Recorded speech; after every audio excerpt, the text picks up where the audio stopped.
known to most or all of you in one form or another. And I think, you guys changed the order of your seating, but that's okay, I know who you are. So on the far left, Richard Steenbergen of nLayer is a notorious IP hijacker himself. No, I'm just kidding. I'm just making this stuff up as I go along. I'm sorry, I'm waiting for people to stream it. But no, Richard has given some of the more technical and more consistently interesting presentations at Nanog over the years.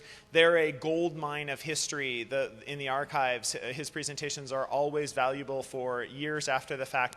And it's a testament to the value of offering presenters free admission to Nanog, because he's a notoriously cheap person. Person is the nice, and really only comes to Nanog when he can get in for free, and he always comes to Nanog, so we usually get something good out of him. Next is on his right is Larry Blunk of Merit. Larry is on the program committee as well, engineers much of the network that you're using today, is responsible for the IPv6 NAT PT stuff not working. He personally wrote the code that doesn't work, I believe. No, that was Cisco, I'm sorry, just kidding there. To his right is Warren Kumari of Google. To his right is Ruediger Volk of Deutsche Telekom.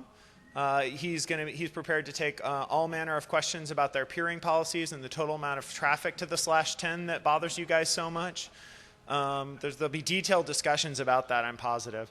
And then to his right, Danny McPherson of Arbor Networks. Danny has done an enormous amount of work over the years, and certainly for this Nanog, on the security content that we've had here. So we appreciate that greatly. So without ado, turn it over to Danny. Great, thanks Todd. So yeah, it was kind of funny because when on the YouTube thing came up and Martin presented this earlier, and a couple of folks are like, well, let's have another route filtering panel. I was like, well, we could just, they archive the video now, so we could just play the video from the last 5 route filtering panels and not actually have to do it again. But well, what we changed with this is a little more focus on, sort of why people stopped using IRRs and stopped doing some of the route filtering, what the challenges are, and then dig into some things that are changing and what might make it a little more appealing and a little more useful to start doing some of the route filtering stuff and that kind of thing. So the guys I got here, it's a pretty wide spectrum of organizations represented, right? Some IRR folks and content and different providers, and someone that's written a couple of tools, or a couple of folks that have written tools along these lines. And so we got a pretty broad spectrum, and this is definitely meant to be interactive. We got a few slides to kind of set the stage, and then I got some sort of questions for the panel members. At any point, if you got questions or clarifications, you're welcome to go ahead and come to the mic. We've got slightly less than an hour now to use for this. Larry, by the way, I asked Larry if he would join us yesterday, and so I appreciate him kind of on a whim stepping up, as well as Warren standing in for Chris Moreau, who had to leave early. So I appreciate Warren stepping up as well. So anyway, with that, so I just said this actually. We're going to talk primarily about the route advertisements and the contents of these updates themselves, and the prefixes explicitly, not really about protecting BGP sessions from DOS attacks or from from that sort of thing. So we're not really dealing with transport connection stuff. We're just going to talk about the content and the prefixes. So in the last 15 years, what's changed, right? More stale IRR data, right? Less employment of inter-provider filtering in particular, but also customer filtering. Still no verifiable source. So one of the long-term problems that's existed, or part of the chicken and egg problem, is the fact that that on the internet, right, we have all these RIRs and some IN allocated stuff, and there's really no authoritative, formally verifiable source for who owns what IP address space. So if you want to do things like anti-spoofing, or if you want to do route filters, how do you verify that the content is correct and hasn't been altered or modified in some way, and what's changing with that? So a lot more meat computers behind keyboards, right? So people with BGP router enable access, 15 years ago, there were maybe 5,000. Now, you got maybe 500,000 people with enable access. And, and therefore, the probability of mistakes in particular is much, much higher. Greater reliance on internet availability. I mean, when Africa Kenya Online, went off, offline for 22 hours or whatever, just after YouTube, there wasn't a lot of attention to that. But when YouTube went offline, it was a big deal. So, we need the availability of this stuff. There actually are critical applications that, and lots of e-commerce and money flowing because of internet availability. So it's much more critical. So anyway, in summary, things have just got worse. In the last 15 years, they haven't gotten better. So the IRRs, what are some of the issues? I think Larry was saying that there are 37, 35 IRRs now? 34 IRRs. So we have less IRRs now just because ISPs went out of business, or I don't know, what were some of the other reasons for this? Yeah, primarily ISPs going out of business or losing interest. They just stopped maintaining their servers and let them die off. So I think that's the primary reason. So, so we have less IRRs today now rather than more IRRs and more stale data, certainly. We'll talk some more about that in just a minute. Certainly the fact that there are 35 or to 50 IRRs, whatever the number is, and that's a challenge, right? This is where you register your route policy and what routes you're going to originate and who you're going to provide transit or other routing policy for. So that's certainly a challenge. So perception is the data in the IRRs is useless, right? We're going to get to that in a minute. Customer issues. So Ruediger was actually mentioning something like they have customers with 20,000 routes, and they don't want to register them, or they want to register them in 5 different places. I don't know. You want to expand on that now? Should we wait? Well, not really. No. So all right. We'll get to it in a minute. Then that's fine. Insecure update model. One of the big things is that there's very little security wrapped around the IRR update models, right? So the fact that anyone can pretty much go update any IRR anywhere with whatever prefix, and if someone correlates all this decentralized data and builds policy based on this, they don't really apply preference to one IRR over another, or they have no way to formally verify who owns what address space. All right, tools to configure the IRRs. So like Richard's worked on some, I know Larry has. A lot of ISPs have their own tools, and so so what's there, what's missing, and how can you improve that? Inter-IRR communication, just talked about this a minute ago. Timing issues. So there used to be these issues all the time, like when it was Internet MCI in '94, where when you added a route, a new customer, you turn them up, or they were multi-home, you started announcing something, you would add it to your registry, and we push out new configs with the tool and update prefix list and announce the route. And then everybody else was filtering the route, and so we'd have to call them up and say, hey, can you remove your filter? Then you'd have to bounce the route because BGP is reliable transport, and it doesn't just resend the route, so you have to bounce it. But we're going to talk about some protocol stuff there. And then, full route policy enumeration. Again, this is something Ruediger brought up, where the fact that, like, a lot of ISPs, for example, in Russia, some of the ISPs back one another up completely. And so it's like, if this link goes down, then they have to list all the other prefixes in some registry, and this guy is a potential transit provider, so people can build filters on that. And then, all right, we're going to skip past this. So I don't know how many folks here were familiar with Nemesis. When I went digging for some stuff, one of the things that was interesting to me is what's sort of the delta from RIR allocations to IRR object, route object registration to the routing system. And Nemesis did some of this stuff. And, RIPE was pretty good. A lot of the other data was challenging, either because it was stale and routes were registered or people just left them and so forth. So, some tools to understand these things and see how we get it cleaned up are important. This is just kind of a conceptual model where route allocation occurs, and you got this sort of this chunk on the right side here. The purple stuff doesn't actually exist yet. That's what Mark Kosters was talking about and what Ruediger was talking about earlier. That's being developed, and that's sort of this RPKI thingy, right? Is this authoritative source that's never existed for who actually owns what and who's authorized to originate what. And so if you have that, that's a big part of the chicken and egg problem, and then you can start using that to either provide preference or provide other things. And so you can, there's a more plausible path to, to formally verifiable route filters. So this just says what I just said, some routing protocol issues. So some of the things that had changed too is, I was mentioning you had to bounce a route when you updated a policy and you had to call someone. Like we used to call ANS, they would filter all their peers, say, hey, we just added this, can you remove or update your policies based on these new IRR objects, and they do that. And then you have to either reset the session with the customer, reset the sessions with ANS, or literally announce announce that prefix with the more preferred path, find some way to bounce the route in BGP so that there would be a reissue of that update. And with things like BGP route refresh, you don't have to do that anymore. There are some implementation issues and so forth, but some of these things that were challenges and were reasons people stopped using IRRs and explicit prefix filtering don't exist anymore from that perspective. router issues. So, where do things break, right? I mean, if you got, 2,000 prefixes for, or, in an access list for customers, then, that might be reasonable. But if you have 500,000, which is perfectly, plausible today, then, is it going to break your routers? Is it going to load configs? You're going to have, write issues or config loading, or is it sessions going to reset? What's going to break there? So, policy language. So, if you're using things like, say, black hole communities, do you have to define, multiple sets of policies? So, for example, it's like I'm going to transit these explicit prefixes and these prefixes only. And by the way, if there's a more specific prefix that exists with this community, it's going to black hole that route, but I don't want to transit it. So you got to define 2 or 3 or 4 sets of overlapping policies. So how do you express that, and how's it actually implemented? Processing load, utilization, config loads, all this stuff, data paths. So can this stuff, do you have to duplicate these routing filters for data path filters, right? And if you do, now you've got 2x the number of amount of configuration or more. So, and then, the application of this. So if I configure these things, are they immediately applied, or is it all loaded and committed at one time, and, and so forth, so you don't leak routes, or depending on how your policy is implemented, it varies between vendors, and so this causes route stability issues on the internet. Bottlenecks.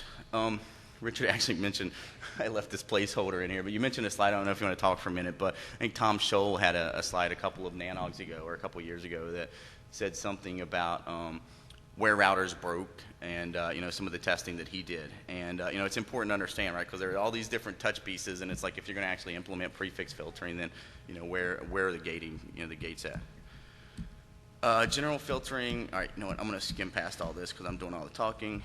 So, all right, panel and community quest, right? So, and I encourage all of you, right, if you're sitting in the room, you probably care about some route getting hijacked somewhere. So if you got comments, but I'm going to direct these to the guys at the table here and see, see what the thoughts are with some of these questions. So, incremental deployment, right? So if you have things like Nemesis to diff route, how stale are the IRRs basically, and what tools and capabilities do you need to to get to a place where the IRRs are feasible to do both customer base and inter-provider filtering. Any comments on that? I don't know if Larry or Richard or anyone's done any analysis on this. Put you on the spot here. Well, I would just say that the current use of IRRs is for customer-based filtering. So while there is a considerable amount of stale data in there, since you're just looking at customer peers, a lot of that data is not really relevant. You're looking at AS numbers and doing inverse lookups based on AS numbers. So the fact that there's prefixes registered with old AS numbers isn't terribly relevant for doing customer filtering. Mm-hmm. Now, of course, if you want to go beyond that, then that's a big issue. But the way it's being used right now, I mean, it's semi-functional. I mean, you can talk to Level 3 or Savis. I mean, those guys are using it. And from their perspective, Ruediger it's certainly not adequate, but it works. Objection, Your Honor. Even if you just intend to filter based on the reverse AS lookup, the stale data that people proxy registered with wrong origin over the last decade, that is around a couple of the databases, of course, is reason for concern. But well, okay. So I think the fact that there are databases out where, well, okay, there is absolutely no security that really goes after authenticity and authority. Well, okay, and there is bad practice about putting stuff in, like, well, okay, the party that puts stuff in is some higher level transit provider who just does lots of proxy stuff and never cleans up. Of course, is of concern, and well, okay, this for me means that, well, okay, when using the IRR data, I consider it an important thing to actually be very selective. If a customer tells me that, well, okay, he is unfortunately using a routing registry with little security, but he tells me, well, okay, that's the place where I am actually publishing my stuff. And I put into my database that, well, okay, for that guy, I will be querying exactly that database and not pick up all the stuff that is floating around the other, how many? 50 registries? 34. Well, okay, yeah, whatever the number is. I think I can argue that I'm doing a much more reasonable job than just accepting all the stuff that's around. And anyway, well, if you are providing transit service for just a small number of small customers, well, okay, actually, Larry's approach may be fine.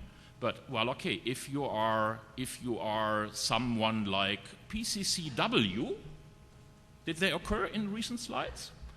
Well, okay, you are actually providing service for a large number of prefixes with multiple level of transit in between, collecting the right prefixes out of the current mess of registries quite certainly is something that does not make it very successful.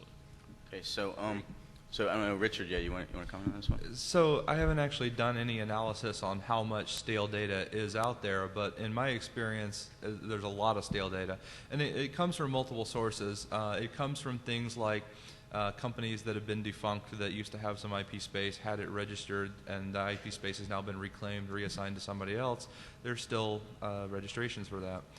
You see a lot of times now that ASNs have been reclaimed and recycled. There's faulty origin information out there. So there's routes that have absolutely no association with you that are floating around in these registries.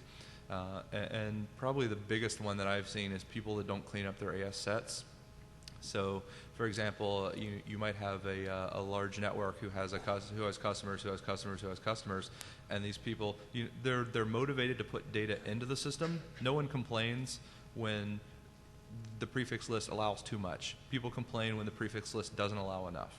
So as long as the routes propagate, no one seems to go look and realize that they're including AS sets for people that are not their customers. Many orders of magnitude down, many layers down, and if you actually go expand some of these AS sets, I can think of several offhand that you can go out and expand, and they will just generate massive hundreds of thousands of prefixes that they don't announce and that they're never going to announce. Right. And there's no process to go clean that up. And then when you take into account the number of registries that are out there, the number of people that are doing proxy registrations, I've had people do proxy registration for me for routes that exist in the table. Or, for example, if for any reason one day I might announce a more specific and someone picks it up and proxy registers it for me, and I've had to send many emails to people and say, knock it off.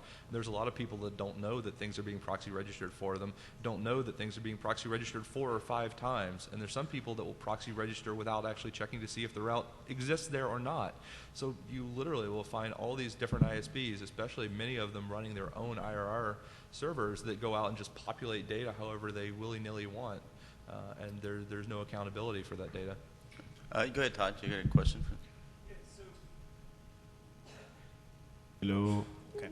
Todd Underwood, Renaissance. So I think it was yesterday or the day before when my colleague Martin was talking about the L-root nonsense.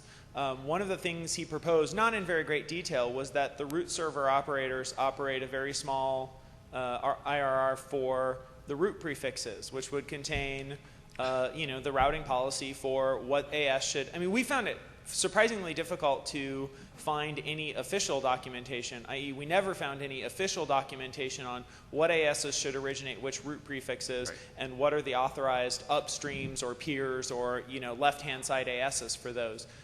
Do you guys think that A, would that help? B, is that a reasonable thing to do? C, will any root server operators actually do that? So you want to talk about RPKI or about the IRR? Where do you want to go with this? Yeah, well, okay, kind of. Creating another,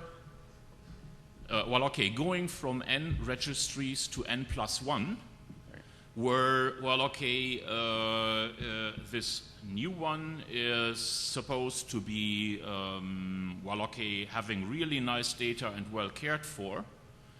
Well, okay, it could help, but well, okay, is it actually a way for reasonable forward? So what I'm going to ask along these lines actually is, if you have this extra registry, it is another registry. If there's not an authoritative source for who's authorized to originate which prefixes, then people have to define implicit models where they deny those prefixes, like these golden networks or platinum prefixes or whatever. You have to deny those from everyone else and just accept them from, rather than an explicit sort of, security model for route announcements, which says, these are the explicit prefixes I'm accepting from these origin ASs, and I'm denying everything else. And so I don't know, what are sort of thoughts on sort of golden prefixes or doing things in the interim to yeah, please. Yeah. Well, okay. I think for really going forward and not just trying to fix the whole globe by applying square foot patches. Actually, the problem of, well, okay, how can we get to a storage of good data that everybody who cares about and cares about his address space can use to deposit the authorization information, and everybody who cares to run a clean network can actually go and pick it up.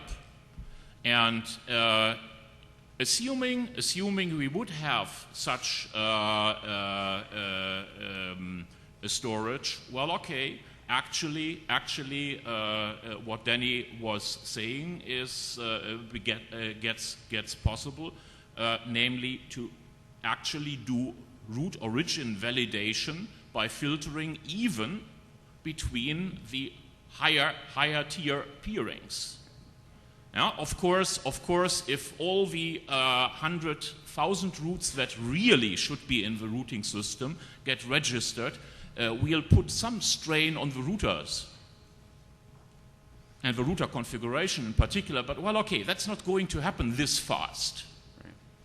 And well, okay, overall, looking at the whole problem, I think for getting good routing security, well, okay, there are two preconditions. One is to have good data where, well, okay, everybody knows to store the stuff, everybody knows to read it, and well, okay, there are also tools to access it. The second point is, well, okay, in the end, really secure routing will only happen when we get security elements in the routing protocol. As long as we are not there, well, okay, we are emulating the stuff, approximating this by creating more complex policies in the routing. And, well, okay, if we get good data, well, okay, we can feed the policies to do it. So to shift gears slightly, I would posit, I guess, or say that every ISP today, there's no excuse for why you shouldn't explicitly filter what route announcements, what announcements your customers, what prefixes your customers announce to you. So, when we discussed this yesterday, right? It's like so if you generate this based on IRRs and it's somebody that's multi-homed, whose registry they use, all these sort of things. But I think that a basic responsibility of every ISP today is that they should at least filter their customers. So what are thoughts on that? Start over with Richard. Well, obviously they should, and the problem at hand is, why aren't they? And there's plenty of excuses why. There's plenty of reasons why things are difficult to do.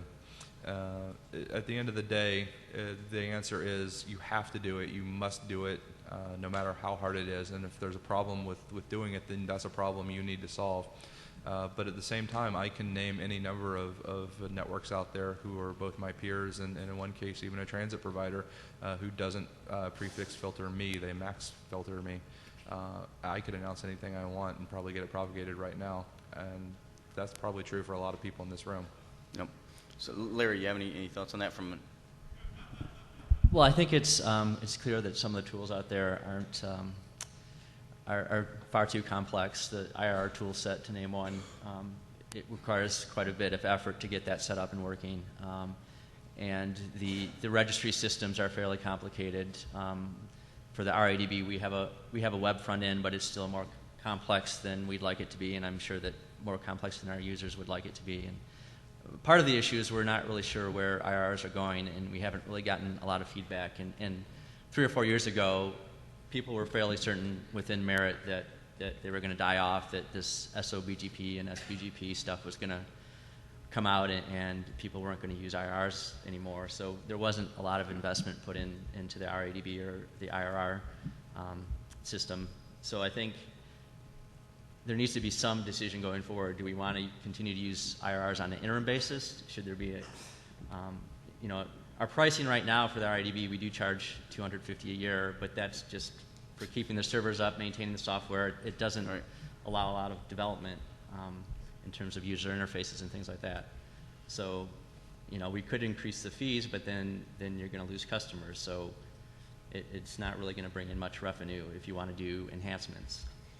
Okay. Warren, what are your thoughts on both that, and I should have asked Richard, but on, is there any notion of including in like peering agreements, for example, for those of you that do peering or are involved with the agreements, that your peers must explicitly filter customers. You have really no way to verify that until somebody screws something up. But Warren, both on both those questions, do you think it's reasonable to say that if an ISP doesn't filter their customers explicitly today, and I realize most of accidents happen, but do you think it's reasonable to say that every ISP should filter their customers? Well, it's really hard to get customers to put information into the IRRs.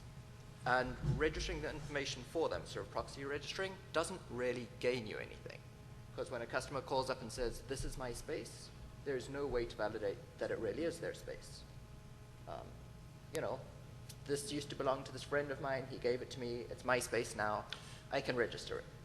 So back to that egg part of this central authority for. Okay. Well, you sort of have to look at the threat models. Right now, I think the main concern is the accidental hijacks. So we talk about authority models, and there's really no authority for registering these prefixes, but I don't think it's a huge concern, having somebody go out and spoof something and register something to try to hijack it. You don't really see that. So the main threat model is preventing the accidental hijacks, the YouTube incident.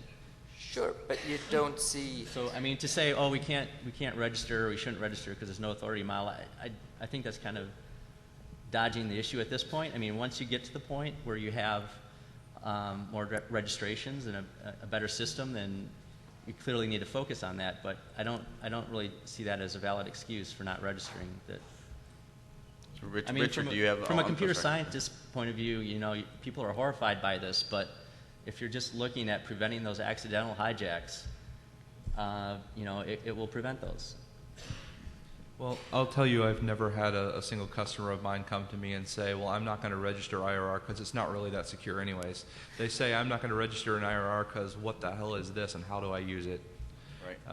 So that one thing I did want to do is put in a plug for a piece of software that I wrote called IRR Power Tools, which I did specifically because the official toolset, IRR toolset, doesn't compile on any GCC that's been written in the last 5 years, for example, on any modern OS. So I started from scratch and wrote an entirely clean code base that will run on any modern system. And you can find it. I did a NANOG presentation on this. If you go search the archives, it's back to last Dallas NANOG. And you can find it on SourceForge, totally free. Search for IRRPT. And this is a system that any ISP can use regardless of their size, scope, clue level. I've got tier 1s using this, and they come to me for questions sometimes, and I try to fix the software. I've got very small ISPs using this, and it seems to work relatively well, and it combines the aspects of automating, pulling down the prefix lists, sorting them, aggregating them, running them against known bogons that you want to exclude, tracking changes over time, so you've got like a CVS history that you can go back and see when someone registered the route, and prefix generation for all the different types of routers out there, Juniper, Cisco, Foundry, Force 10, et cetera, Extreme, and even some hooks to help tie that into your backend databases and then push those routes out. So it's the best starting point that I've got to offer, and I definitely want to make changes. So anyone that runs that and has any suggestions, please submit them. But otherwise, I would encourage anyone that's not filtering their customers to at least try this because it's really simple. Good. So let's go to David, and then I'm going to come back to Ruediger. You got a comment, David? Yeah, I wanted to point out the possible incremental benefit that every ISP knows who their customers are because they're receiving checks from them. So they have a valid set of contact information. They have a valid set of something, some way to contact them. And if the ISPs run their own server that then will say at least here's who we are and here's who our customers are, then at least that can be part of that provides an incremental benefit. Incremental benefit to the rest of the community going forward, even though it's not a full not in full compliance with the public IRR model, and it can be brought into yet another data source for the full IRR set. So Ruediger, you want to respond to that and then comment on the earlier questions, or either way? Well, okay, I somewhat got lost on that. So let me bounce back first to Warren. Warren, you said, it's impossible to actually check. Well, there is a difference between very expensive and impossible. Okay, it's difficult. And of course, expensive is something that we usually do not like to do, and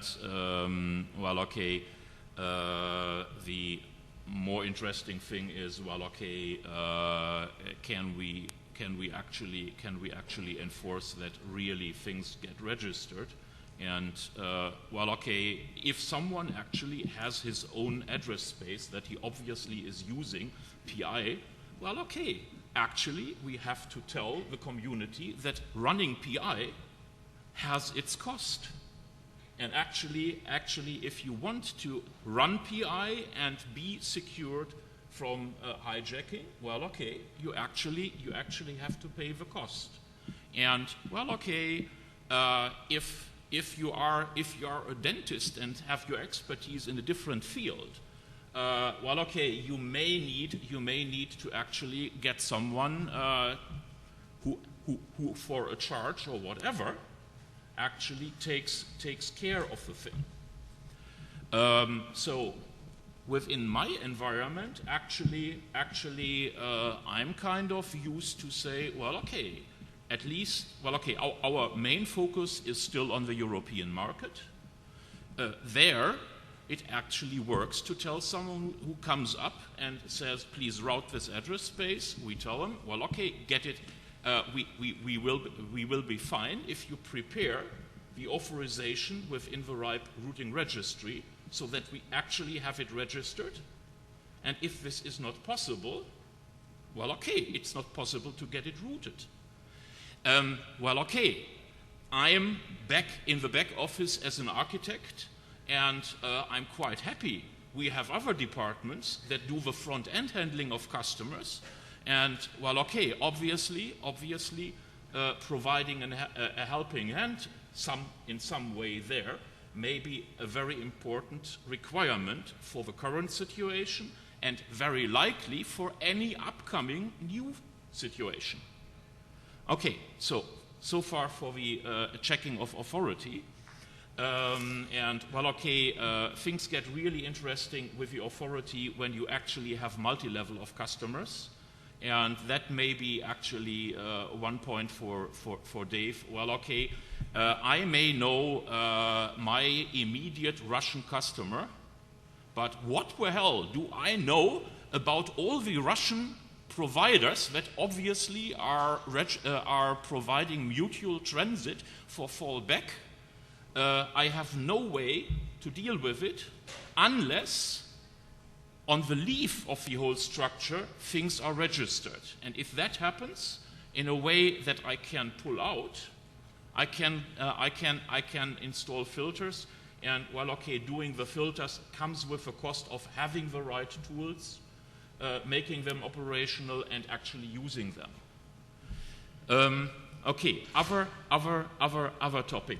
Larry was saying, well, okay, the way forward about using IRRs got unclear. And, well, okay, in the current situation, I certainly would agree a lot on it, and I think it's a really interesting question whether, well, okay, anybody who isn't doing the right thing at the moment should spend effort in using the tools that are available for RPSL and around the routing registries. Now, I have the good news that, well, okay, again, the essential first prerequisite for any kind of secure routing is to have good data in a place where everybody knows to store it there and everybody knows to pull it. Couple of years of efforts in working on providing infrastructure for this good data has been done under the name of RPKI. And it seems that we are getting really close to seeing this finished and become available. And looking closely at what information we'll get in the RPKI, we can find out that the information we would like to use in our policies and are very, very simple, straightforward, mapped into RPSL constructs that can use the infrastructure we have with routing registries and RPSL tools. And, well, okay, this can be done in a way so that, well, okay, whoever has something in place doesn't need to change any of the tools. Right. So let me actually stop you there for just a second. So, and go back to Richard and Warren in particular. If this RPKI thing, for example, as we said when we started, is one of the sort of the root issues is the chicken and egg, and the fact that there's never existed a formally verifiable or trustworthy, formally verifiable source for who owns what IP address on the internet. So if that exists, which is under the auspices of this RPKI thing, and that's used for constructing IR basic IR route origination information, how does that change the equation? I mean, is it then reasonable to expect everyone to filter everyone else? And I mean, does that change your perspective? I know Richard was already along the lines that they should be, but is that like a game change? To me, it's like the fact that this is going to exist, and it's never existed before, provides a huge infrastructure that enables this. So. Comments on that? Currently, I've had cases where I've called up an ISP and said, this is my space, I'm going to announce it. And they say, is it really your space? And I say, yes. And they say, oh, okay, no worries, we'll announce it for you, no worries. It's the three-phase verification, yeah. I got you, okay. If I could say, this is my space, and they say, oh, look, we've got this thing that says it isn't your space, so we're not going to believe you, that would definitely change the game. And the tool sets, obviously, right? The tools that have existed for IRRs and like Richard's stuff, for example. I mean, all these things should be automated, right? This shouldn't be something that's a manual process and somebody has to type it in. And there's a lot of free stuff out there to do this. One of the big challenges is like the routing infrastructure. So what about your routers today? Any of you want to comment on on what your router vendors should be doing to get ready for this? If this is really going to change the game and allow people to filter, how skeptical are you that you can even implement this kind of policy today? Well, I personally think that the router vendors at this point should have some kind of protocol to be efficiently loading these prefixes, short of us writing silly expect scripts to log into routers to push these changes. That needs to happen at some point. It needs to be more efficient in how it's loaded and how it's processed. But even if you have the RPKI implementation, like I said, I've never had anyone come to me and say, well, I don't do IRR because it's not really that secure. People can't figure it out, and that's the bottom line. If we've designed a system that is so complicated that we can't get people to generate a list of the prefixes they're going to announce, how hard is this? It's a list of numbers. It's a short list of numbers. You associate it with your AS, and then your ISP associates your AS with their AS. How hard is this? How have we designed a protocol that is so nasty that a significant percentage of the population can't figure this out? So how do you change that then? How do you...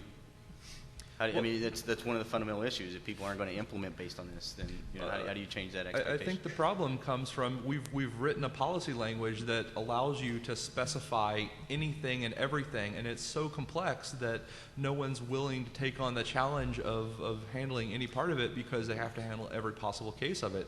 And my point would be to develop software the way that I did with IRRPT, which is to only address the common use case. My common use case is I have routes that are associated with an auth-num, which is associated with an AS set, which I pull down and generate prefixes. That's it. I don't need to describe every local pref policy, every med policy, every import policy, every person that I peer with. And most people, from the people that I've talked to, especially in the U.S., don't want to do any more than that, don't want to go into any detail. And there needs to be a better front-end system into that. There needs to be something Web 2.0-y that people can go, here's my AS. Okay, I verified that this is my AS by it sends an email to the technical contact, and I get that and I respond. Okay, prefix enter, prefix enter, prefix enter. I need to delete a prefix, click, submit. How hard can this be? Well, okay. Pointing back to Larry's question, how much sense does it make to spend effort on routing registry stuff? I would say, well, okay, spending effort in improving the user interface to the RPSL is not buying us anything. It is a challenge to go after the people who are installing the RPKI and building the interfaces for service providers and, in the end, customers for creating the new secure data. Looking at the long time people have spent in building the RPKI, we can see dealing with all of this is a challenge. But well, okay, I think the only reasonable way forward for getting better is to make sure that the chance of getting good data gets support by adequate user interfaces. And well, okay, I think, Danny, you started with the question, well, okay, what uptake can we expect of the RPKI stuff? I think that's a great question. And well, okay, I think we will not have any uptake if the data doesn't get used immediately, because nobody will be willing to go through the pain of doing it if there is no immediate benefit, like seeing the damned prefix routed. And well, okay, so kind of waiting until the routing protocols can actually make use of it means that we will wait until we get the chicken and egg problem. So let me stop you. Let me ask you this question. To your point, is there any ISP out there that would say, if this RPKI infrastructure exists, I'm going to start filtering my peers based on this, and you won't get routed on my network if you don't register your routes? With a very small enhancement, I actually would like to start a public conspiracy that, well, okay, we figure out a simple way to for people to indicate that, well, okay, not only they have done their RPKI registration, but for this part of the address space, actually the RPKI is the only authoritative source. Right. If, say, our friends at Google register their stuff this way, and Citibank figures out they care for their address space, and well, okay, some other people, and well, okay, maybe they actually care as much about the address space to go through some pain to register it. So I would be quite certainly willing to do origin validation, and I would expect that some of the other major networks probably would join me. Richard? Well, the point that I would make is that origin validation only has a limited viability. It solves a certain problem. It solves a problem of accidental redistribution of a route, but it's trivial to spoof the origin AS on your AS path. Consider the scenario where I'm Sprint and I'm peering with level 3 and I receive a route for YouTube, and that route could have come from Google, who then who serves YouTube. It could have come from someone else behind level 3. When you get to this high level of tier 1s talking to tier 1s, you really don't know what's the full path on this. And origin validation only buys you so much. Let me ask you, I would submit that if one large ISP, one tier 1 that provides trans and has lots of good connectivity, said, I'm going to filter everyone explicitly based on RPKI and IRR data, right? And started doing that, and you didn't get connectivity through that network, everyone would have to register everything, and then the routing system would be more secure. Sure, but what ISP is going to do that? I mean, no, that's a good question. Themselves in the head if I heard Ruediger say he would do some of that, actually. Well. The thing is, if we find a way, and I'm sure it's pretty easy, to actually have parties who care about their address space, and to indicate that they have done the full registration, allowing everybody to do the origin validation. Will not remove all the other fake routes, but it helps to eliminate the fake routes, like the YouTube event. And Richard, I completely agree with you. Yes, this is an idea that is easily undermined. On the other hand, again, if you want to have true security, we need the protocol. For the time until we get there, we have to work with heuristics and approximations. And I think offering a way for people who care about their address space will help. And by the way, it immediately can help our deaggregation problem, because one of the arguments we know that people say we are deaggregating to the longest prefix possible is because they say we do not want to get hijacked. Right. If we install origin validation this way, actually the origin validation will say, this /20, is it? Nothing longer will be accepted from anybody. And it may be that lots of service providers don't do the protection, but some parts can do, and I guess in the long run, actually the parties who care will actually give some benefits back to those parties who are creating a more secure internet. Right. So let's take a couple of questions, and I got one more question about this. So the mic, say your name, please. Daniel Medina. So a lot of this sounds like a lot of discussion that was going on with anti-spam efforts, where you had people publishing their SPF records, where you have, this is my domain, and these are the IP addresses that are allowed to send mail traffic from it. And there you did have a big provider, AOL, who had who put pressure, along with some others, to get people to publish those records.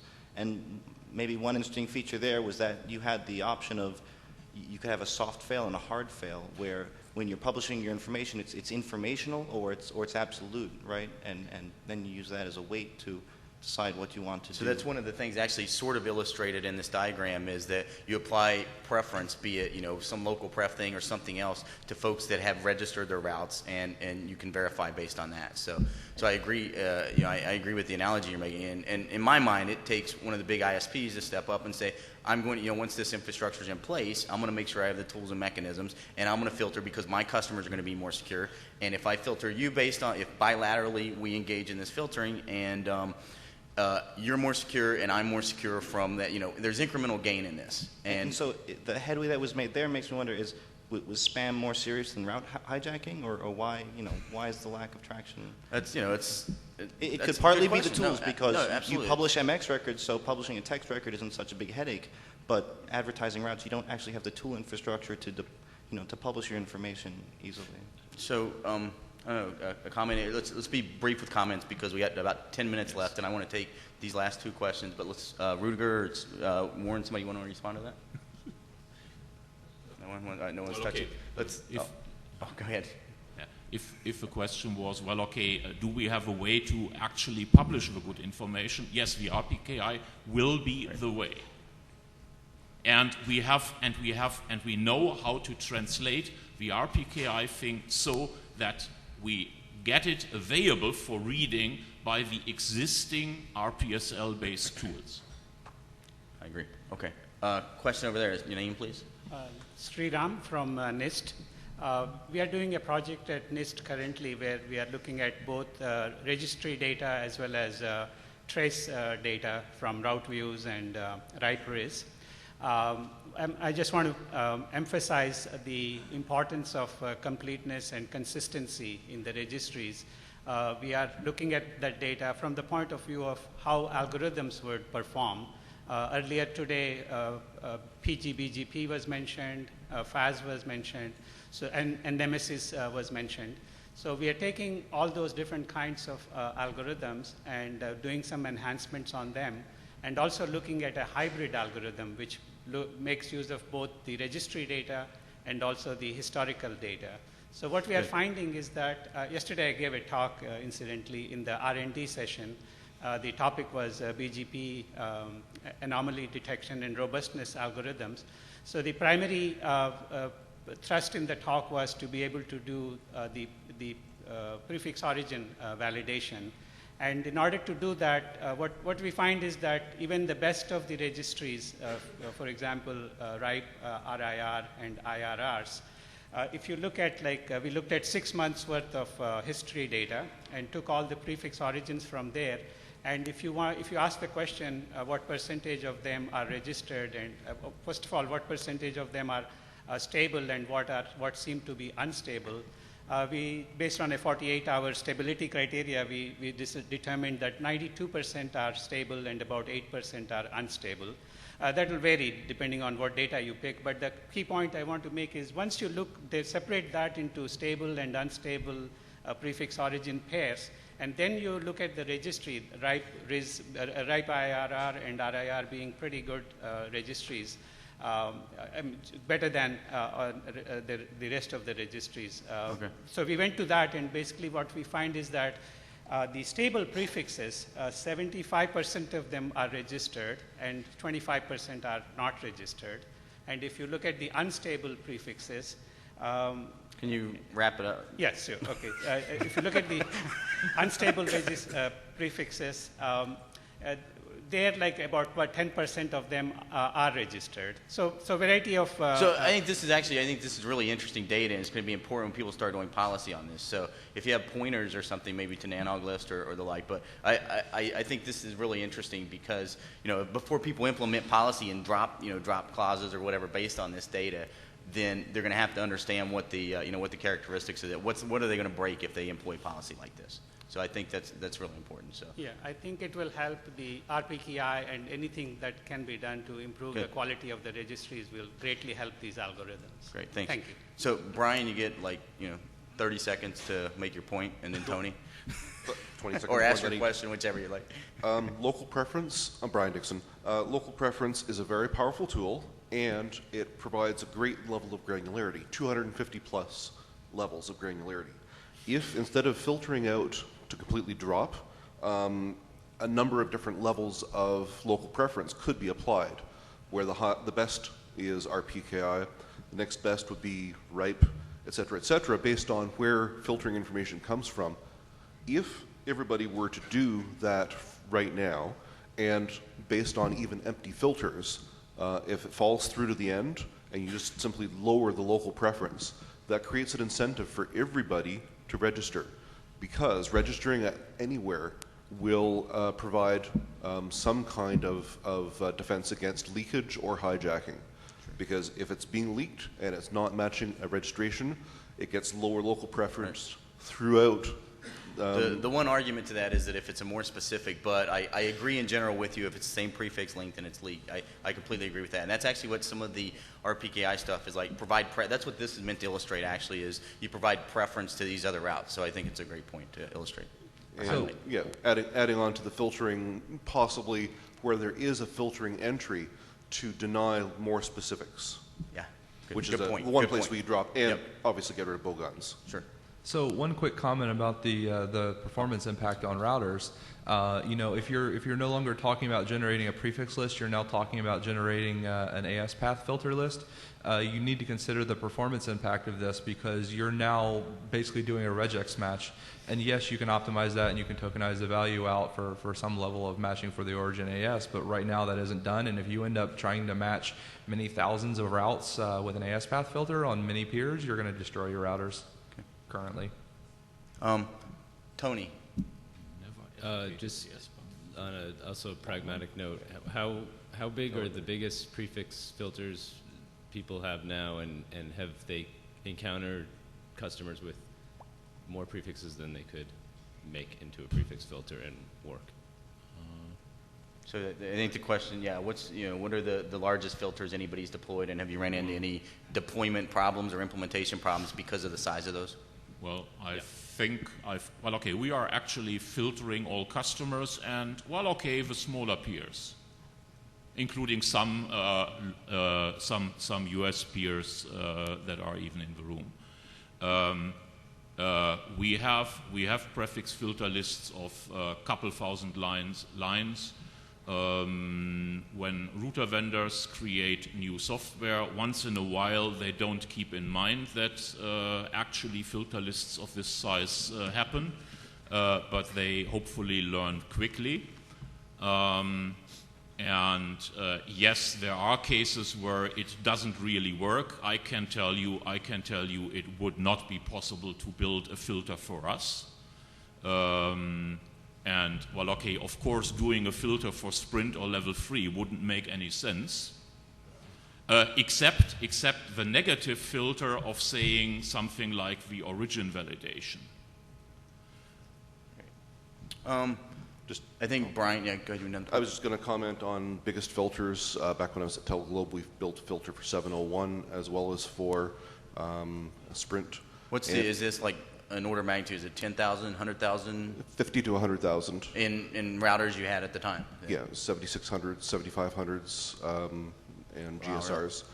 We ran into a huge problem where the configs had to be put on flash, and writing to flash was taking 20 minutes, but that was a vendor implementation thing. We actually told them how to fix it, and it went down to 20 seconds to save a config. Okay, good data point, thanks. Any more brief comments on this, and then I'll go to Kevin in the back. 1 second. Well, okay. I think if we figure out that the community is going to make some effort for doing tighter filtering, we also should be singing to our vendors that, hey guys, the profile of the typical configuration is changing, and you should be doing something before our boxes break. I agree. Yep. I think it's Kevin, right? We do fairly aggressive. Oh, Kevin over in the ESNet. We do fairly aggressive filtering of a lot of our, I'll use the term smaller advisedly peers. And we have a number of access lists in all of our peering routers that are several thousand lines long, the longest ones being around 15, 16,000 lines, for total lengths of the prefix filtering access lists, sometimes in the order of 40 to 50,000 lines, both Junipers and Cisco 7600s, 6500s, 7200s, and they all seem to be able to handle it if you turn on certain features and tweak certain things and holler at Cisco occasionally. Okay, good. Thanks for the data point. So we got about 3 minutes left, 2 minutes. Anybody have any last comments here before I summarize and we wrap it up? So, so I guess, the one thing that I wanted to highlight, and I think the thing that's really changed fundamentally is the fact that, again, there's never really been any formally verifiable, source for who owns what IP addresses. And this RPKI thing, if you're not paying attention, Jeff Houston, I think, gave a presentation a couple of nanogs back. It's in the index of, the talk index on the nanog site. talking about what it is, and there's lots of implications and things wrapped around it, but it provides that sort of egg and the chicken and egg problem. It's like there's no source and I can't implement it because of this. So that to me is a game changer and allows people to start looking at deploying this kind of policy.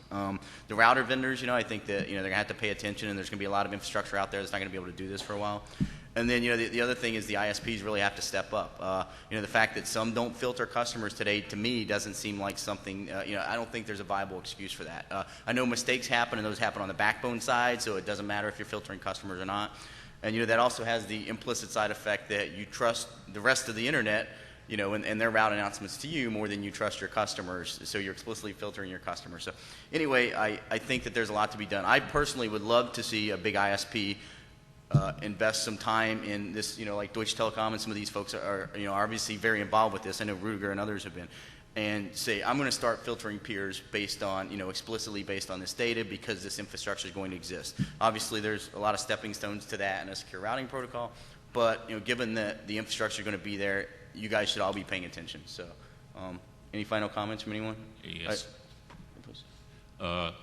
I really would like you to encourage talking and influencing the policy and operation of your RIR, that when they do the RPKI, they don't wait long time, and they create the user interface that will actually enable you and your customers to register your stuff.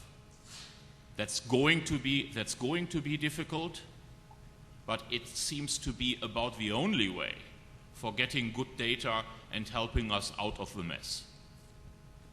One final pointer there. One final pointer is that some of this stuff is happening in the IETF CIDR, SIDR working group, and so if you're interested in RPKI at all, either go have a look at Jeff's slides or come participate on that mailing list. We would welcome more operator feedback on that. So that's it. Thanks a lot. Thank you all very much. Thank you.